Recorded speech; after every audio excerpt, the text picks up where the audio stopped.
Welcome to this explainer. If you're feeling stuck, delayed, or just kind of uncertain about where your life is heading right now, this one is absolutely for you. Today, we're diving into a really moving piece of source material called The Gift of Waiting. It's essentially a deep dive into finding actual purpose during those long, agonizing pauses in life that, let's face it, we all inevitably run into. So, let's jump right in. Have you ever felt like life is just zooming forward for absolutely everyone else while you're standing completely still? It's a suffocating feeling, right? You're sitting in what the author calls the waiting room of life. I mean, maybe you're endlessly refreshing job portals, waiting on a health diagnosis, or just hoping for a relationship to finally move forward, all while watching your friends hit these major life milestones online. The heavy, almost physical pain of that kind of stagnation, it is incredibly valid.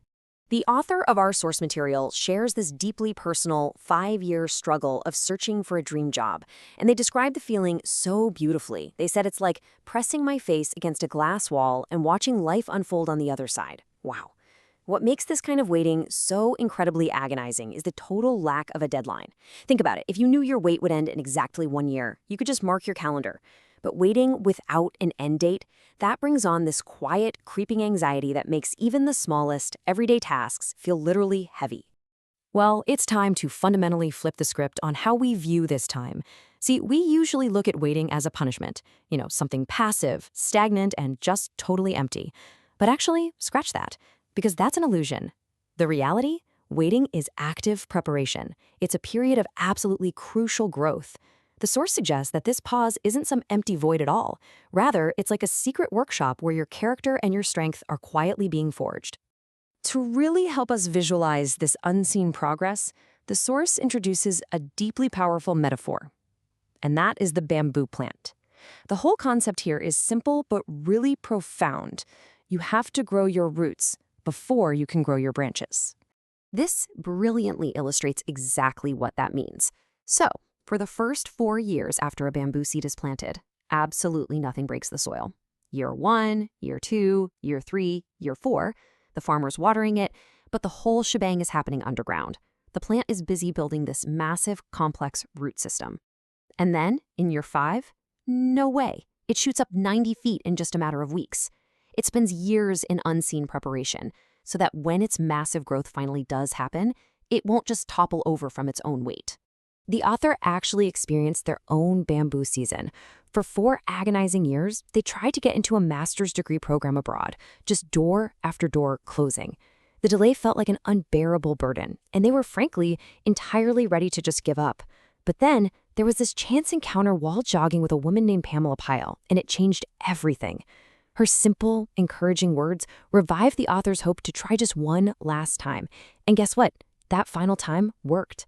Those 4 years weren't a denial at all. They were just essential preparation. So how do we actually survive the waiting room without completely losing our minds? Transitioning into the solutions here, let's explore the first of 2 twin tools the source provides for enduring the season, and that is the gentle practice of gratitude. In the text, the author notes, gratitude is like a single candle in a dark room. It's not going to instantly remove all the darkness of your delay, but it gives you just enough light to keep from stumbling.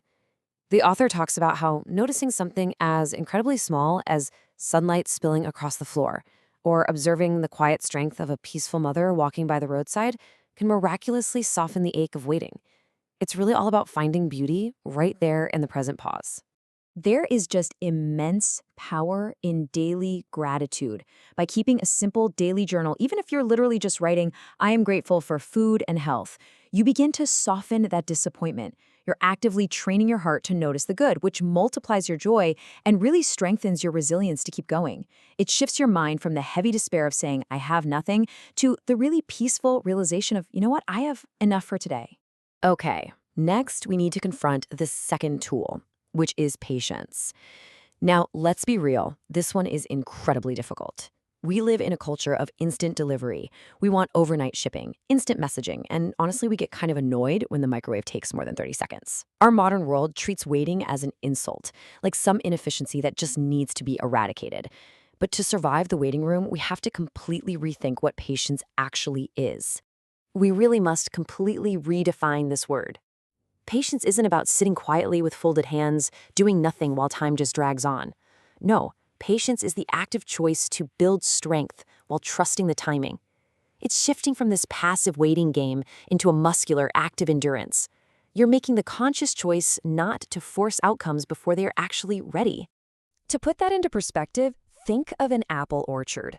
An orchard keeper plants apple trees, and for the first 3 years, he's out there watering the soil, but there is absolutely no visible fruit. He's just building the tree's inner strength.